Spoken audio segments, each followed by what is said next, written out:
What's up? So, if for any reason I'm showing this gameplay and it isn't starting at the beginning of the first quarter, it may still be. But if it isn't, uh, to let you know, it's because I had a really close ending to this game, and that's why I'm doing it. Yeah, but let's talk about the Packers. Last season, the Packers went 13-3.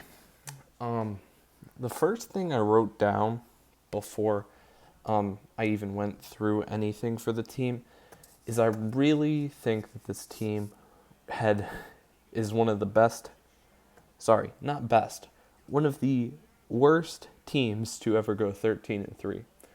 Now, what's that saying? That's not saying much because they won 13 games. They're a pretty good team. But I thought that win total was pretty high for them and um, almost uncalled for. But then you look at their opponents and it kind of makes sense. They had a lot of, um, as I could say, um, cupcake opponents mixed in throughout the season to ease things a bit. But anyways, I think I did come to a conclusion that they are. That comment came before I watched anything, and I did come to a conclusion that they're better than I thought they were. I do think they're better than I thought they were, but not in the areas that I would have guessed. So let's get to talking about them. Aaron Rodgers is an outstanding quarterback, obviously, but one of the most amazing things he does is how he's able to throw the ball off balance. It's incredible. His ability to do that from just crazy angles is unlike anyone else, really. I mean, even thinking about Patrick Mahomes, some of the ways Aaron Rodgers is able to flick his wrist and put the ball perfectly where it needs to be, even when he could probably stand completely sideways and throw the ball straight down the field 50 yards just with the arm alone. It's incredible. Um, Next thing I read is Adrian Amos was a solid addition last season. He got an interception in the first game of the season, so that's when I wrote that, but didn't really do any highlight worthy things after that.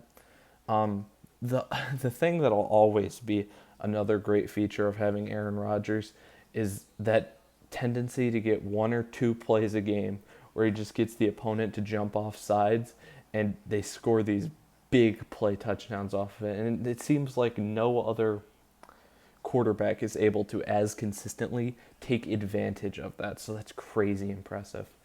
Um, I actually threw a question in here, which I don't do a lot.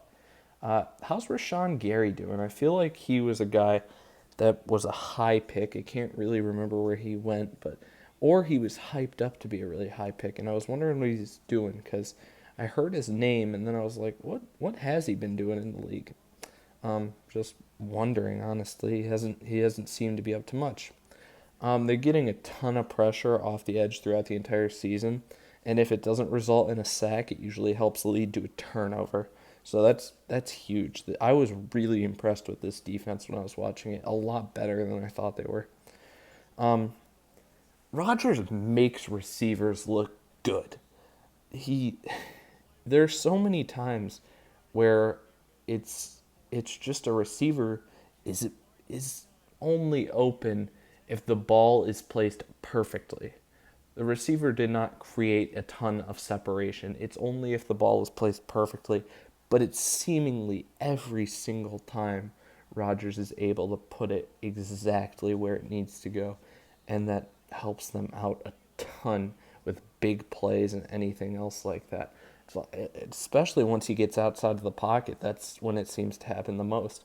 And actually, um, he'd throw it to guys that all sorts of guys like depth depth receivers and depth tight ends, along with like Jamal Williams, the second running back, who's more of the receiving back. He caught multiple touchdowns this season where Rodgers just put the ball perfectly on the money to him in the end zone, in just super tight windows that almost no other quarterback could throw through. Zadarius Smith is a heck of a player, and I didn't know if I would say that before, but wow, watching him, I'm impressed. He comes off the edge with speed. He kind of looks like Chase Young.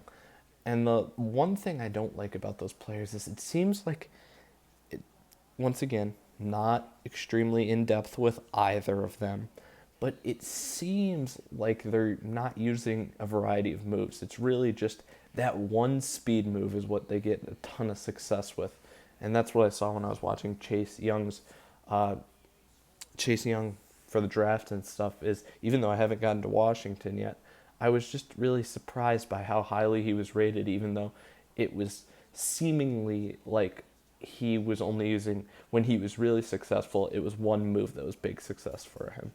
Um, Obviously, you look at some guy like Chase Young and you're like, holy cow, athletic freak. If we can train him, it'll be great. And I agree, but I think it's a lot to say that just the athletic talent being there is like, we'll teach him. But then on the other hand, you got guys like DK Metcalf, so it can be worth it. Preston Smith is also a great compliment to him, and it took, I knew they were both on the team, but it just took me a while to realize that both their edge players' last names are Smith. So I don't know why it took me a while. I literally wrote their names in consecutive lines and didn't even think about it at the time. Uh, okay, mentioned another thing about Rodgers' talent. Obviously, not anything crazy. Oh, it was funny when they beat the Lions and Mason Crosby gets boosted up by the long snapper because he kicks the game-winning field goal with time expiring, and the long snapper boosts him up into the crowd for the Lambeau Leap. Thought that was funny. It was good to see. It's kind of a fun moment.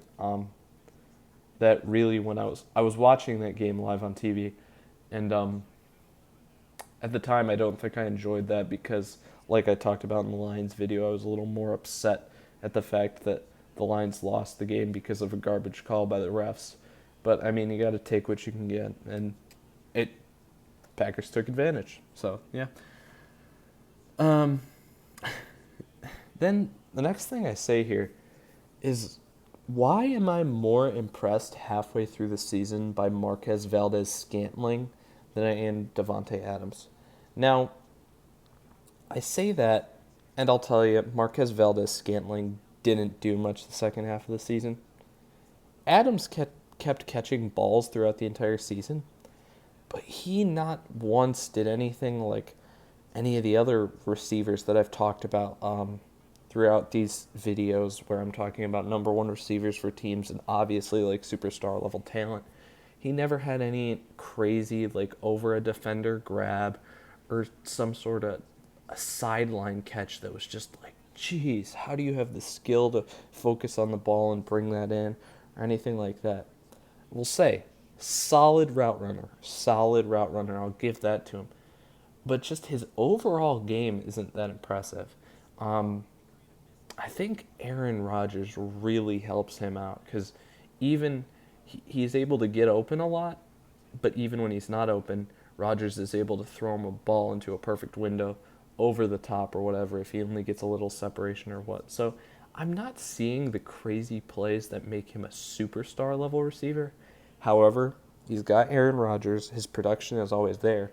And if you're looking for somebody for fantasy football, I would still absolutely recommend it.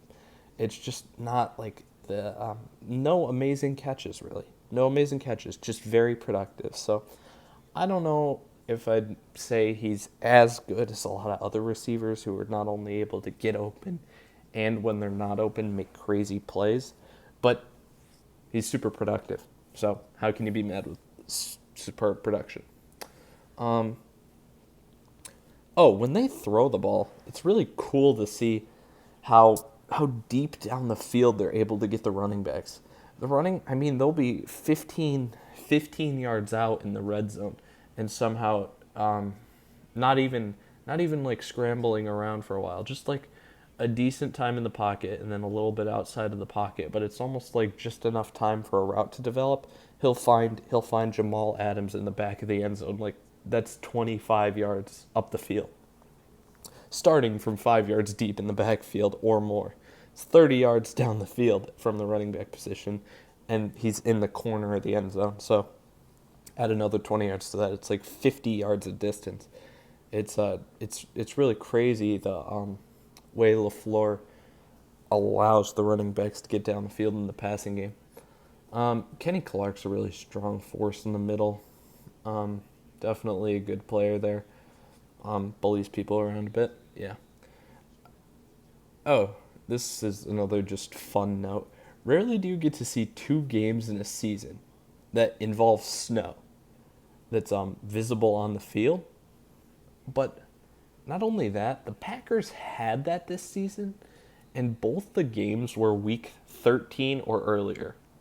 So that's like either that's November and maybe the beginning of December that these two games had snow on the ground in them.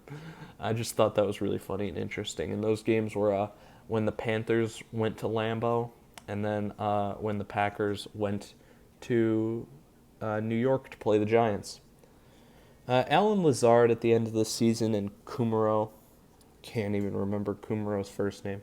It's just these young guys at receiver that I had never heard of that came on during the season. Maybe Alex. But yeah, both of them came on at the end of the season as receiving options. I feel like they may have dealt with a few injuries at the receiver position, but nothing serious. Or it was just like a lack of depth or something. Then what I want to say is, by the end of the season, watching through all the games, I'm amazed with Kevin King, Darnell Savage, Adrian Amos, and Jair Alexander in the secondary. It's a crazy combo. I think all four players are very good in their own right, and I thought this was just funny. Oh, the other thing I have to mention is that I already talked about my spiel about Devontae Adams, and how I wasn't crazy impressed with him. Just his production is great. Same thing with Aaron Jones. I don't feel like I was crazy impressed with anything he did. Like, wow, this guy's generational talent. However, they're still getting a ton of production out of him. And I think it's the Aaron Rodgers effect. I think it all leads back to that Aaron Rodgers effect of this guy's so good, he's going to make everybody around him look better. And that's just how it's going to be because Aaron Jones, I've got the stats here. Aaron Jones had 1,084 yards and 16 touchdowns on the ground alone last season. That's great production. It's just crazy to think, wow, I wasn't even really impressed by it. Then stats. Aaron Rodgers, 4,000 yards passing and 4 interceptions. They travel if they start from their own 1 yard line. Aaron Rodgers will lead them down the field. If they start in their own end zone, Aaron Rodgers will lead them down the field 10 times before he throws an interception. That's pretty impressive. Then Devontae Adams missed a few games, but 997 yards and 83 grabs. He didn't crack 1,000 yards, which kind of surprised me. I thought he would also have 100 catches. That also surprised me. So, I don't know. Not a big deal, though, since he missed games. Once again, he's usually super productive, so yeah. And then Jamal Williams caught about just under 87% of the balls thrown his way. That's a great number. I mean, getting the ball to the running back, obviously you can have things like screens and other things, easy completions. But they sent this guy down the field multiple times.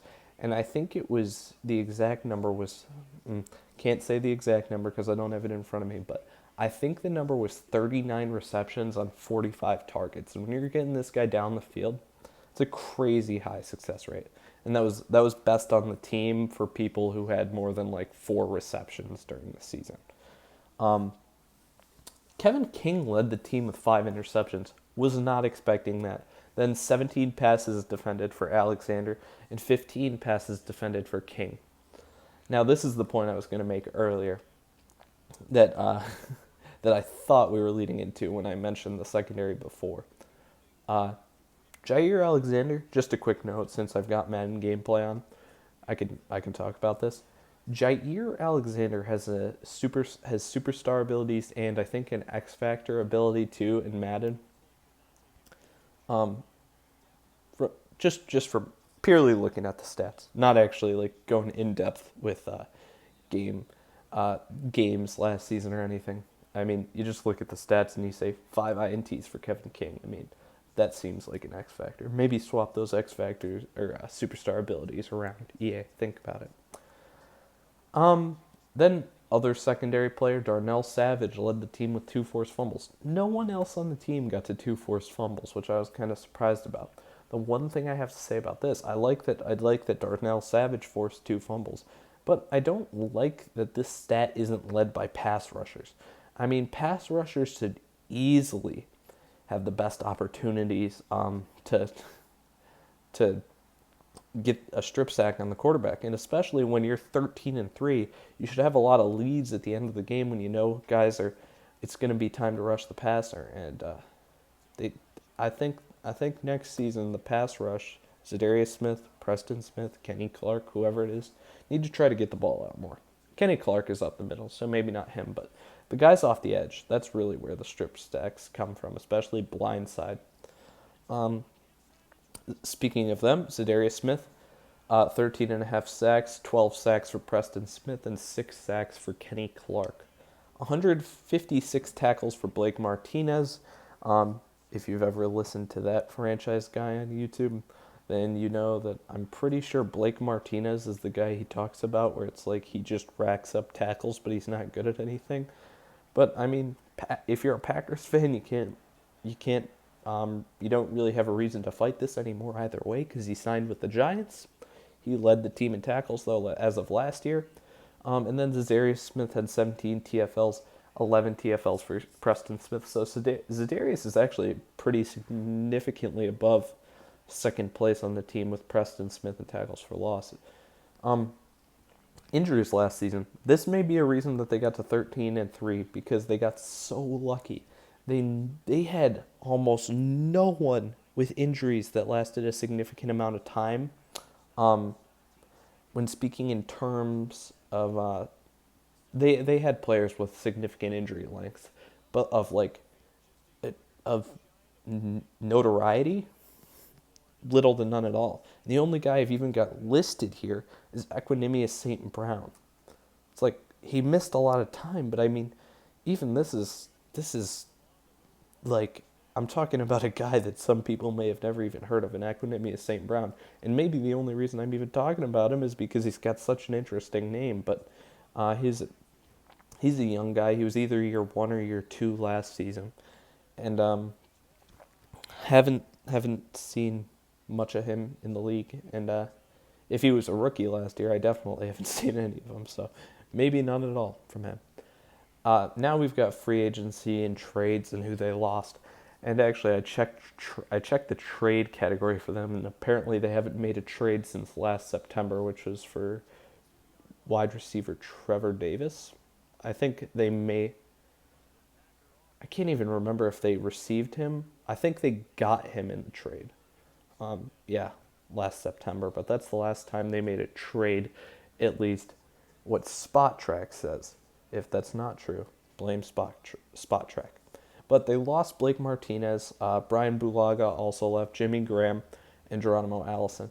Now the thing here is, like, Blake Martinez is the guy that I said before is the tackle machine, but it's kind of just like, oh, he gets tackles because he's the middle linebacker and that's it. So I don't know how hard he'll be to replace. I don't even know who will step into his position for him, but I'm pretty sure they run a 3-4 anyway, so it's kind of weird that the other inside linebacker doesn't get more tackles either. And then Brian Bulaga at the tackle position is also kind of a big loss, but as for Jimmy Graham and Geronimo Allison, I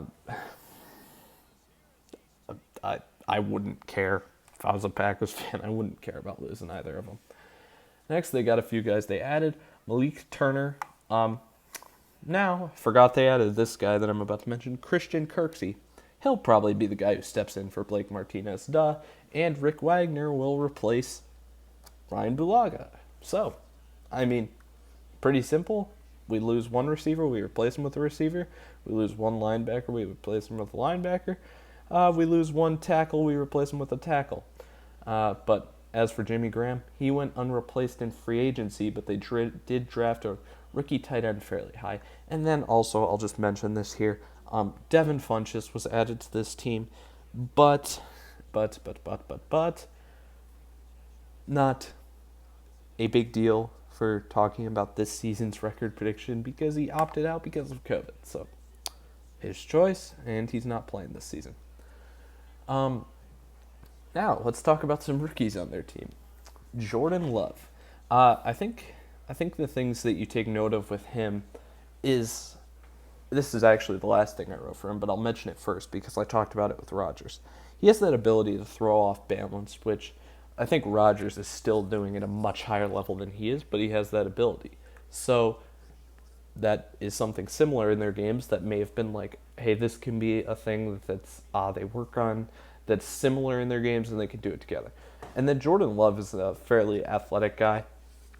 I saw one read option play for him, and then he scrambles a lot too.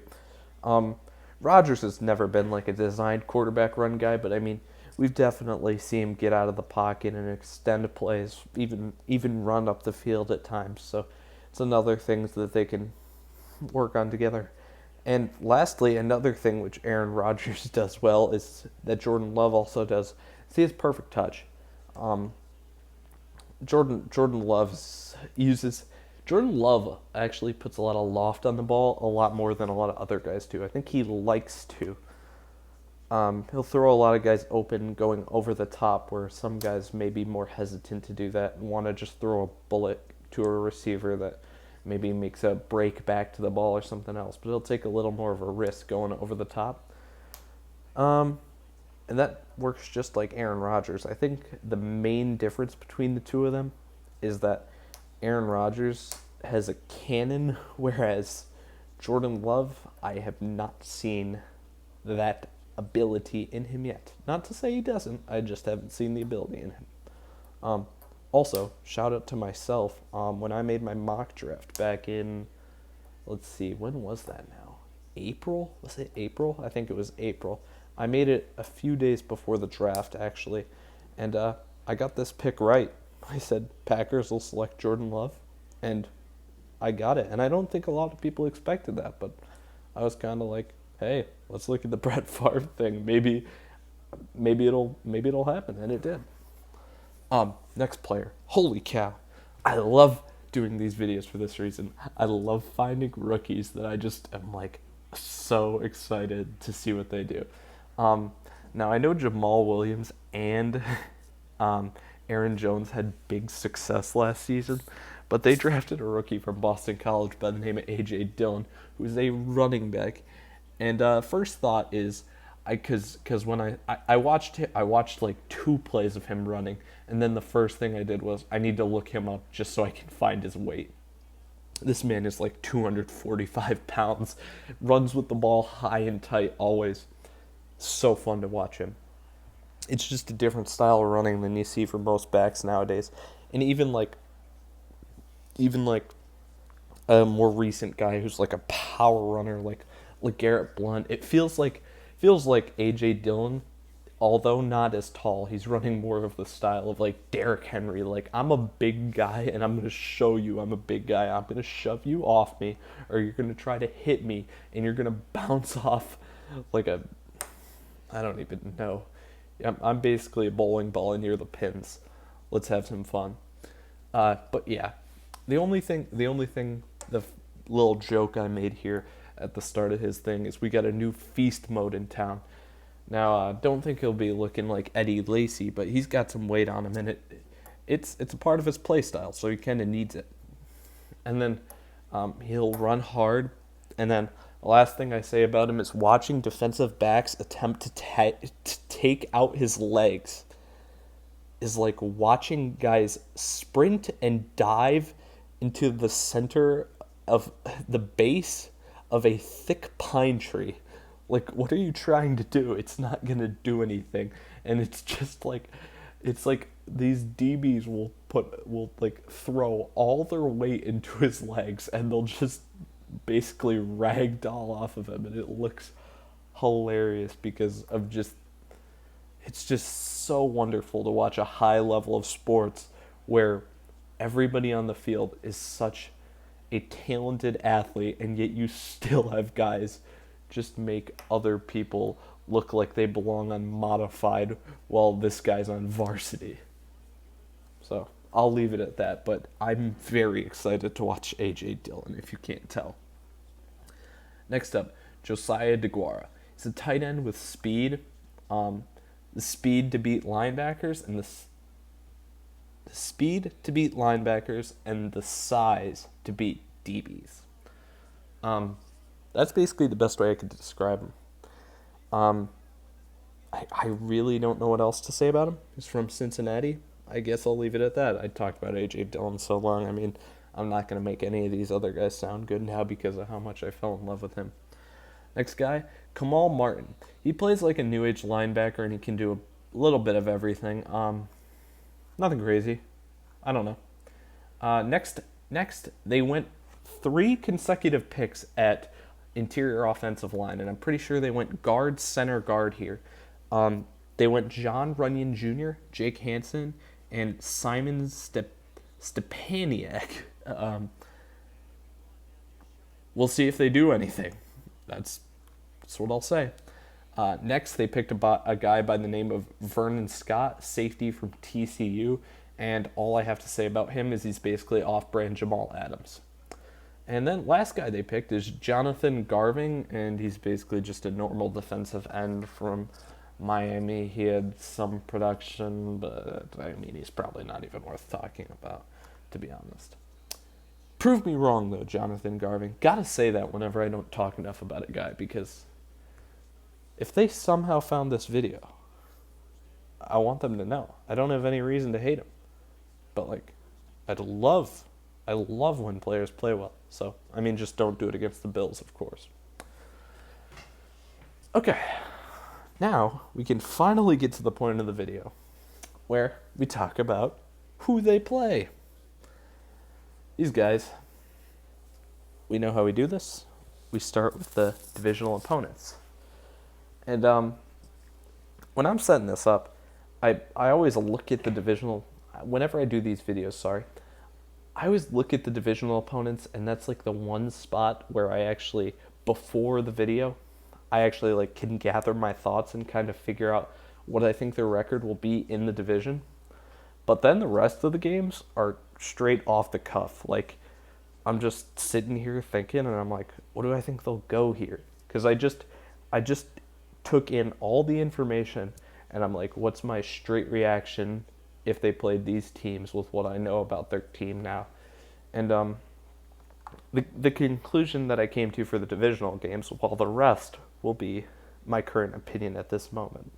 What I thought of before is I was like, okay, Lions. I found out that I really don't like them. Now, on the other hand, I think the Vikings have lost a little stuff from last season, but they got Yannick Ngakoue the other day. And it's just the offense feels a little weak for the Vikings right now. Now they've got Dalvin Cook, they've got Adam Thielen, but I can't imagine that Justin Jefferson is going to step in and be just as effective as Stephon Diggs. That's the thing I'm really struggling with here. So I think the Packers here will go 4-2 in the division. I was thinking about saying 5-1, but I think 4-2 makes more sense. I think it'll be 2 wins against the Lions, and then I think it could play out one of 2 ways. 2 losses to the Bears and 2 wins to the Vikings, or 1 win against the Bears and 1 win against the Vikings. But I think no matter what, I think we're looking at around a 4-2 record in the division. Who do they play at home? They play, first off, 2 NFC South teams they play at home. The Falcons and the Panthers. Packers are the home teams in these ones. Neither of these 2 teams are anything crazy. I think you've got a really high-powered offense. I'm talking about the Packers. Really high-powered offense, no matter who the weapons are on the field, just because of Aaron Rodgers. And then also, this is where the real difference was from what I thought before, where I said they're like a bad 13-3 team. I was a lot more impressed with their defense than I thought they'd be. It was kind of just that mid-level. You had Zadarius Smith and Preston Smith listed as outside linebackers, but they're edge players, so I kind of want to call them defensive linemen more like. And the actual linebacker unit, like Blake Martinez and those guys, Christian Kirksey now this upcoming season, that's really the only question mark for me on their defense. How talented is that group? Because if that group performs really well, this team will have a very good record again this season. But still, I think the Falcons and Panthers are fighting a tough battle here against the Packers. They're going into Green Bay. They're going to have a toughie here. So I think they'll beat the Falcons and the Panthers. And then the next opponent isn't much to be like, oh, about either. It's the Jaguars. And I think there's no reason that these first 3 home games I mentioned cannot be winnable games for them. So we'll go 3 wins for those first 3, and then we've got 2 more to talk about. So right now we're sitting at a 7-2 record for them. Let's talk about the Titans and the Eagles. If there's a team that plays the exact way besides the 49ers that could play against everything the Packers want to do, I feel like it's the Titans. The way they'll be able to run that ball, play some solid defense against the Packers' offense, keep that clock churning, not allow Aaron Rodgers to get a ton of possessions. I think they're a team that's definitely a threat. And the Eagles played them really close last year. But the thing is that Packers will have an advantage in both these games because they're still the home team.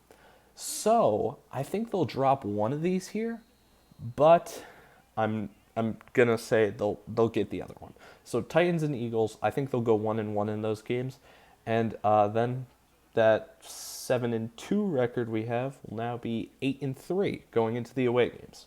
So now this is kind of interesting. We've got some tough away games. Yeah. I'm gonna say now though, they had 3 losses last year. I haven't even decided who I'm gonna pick in these away games yet, but they're not gonna win as many games as last season, sadly, because these are tough games. Packers going to New Orleans. Yikes, that's tough. Packers going to Tampa Bay. Yikes, that's tough. Packers going to Houston. Yikes, that's tough. Packers going to San Francisco. Yikes, that's tough. And then the last team to mention in these away games is the Colts. So I think there's one game that I just mentioned that we can give them. That's the Colts game. I think the Colts are going to be around a middle-of-the-road team again.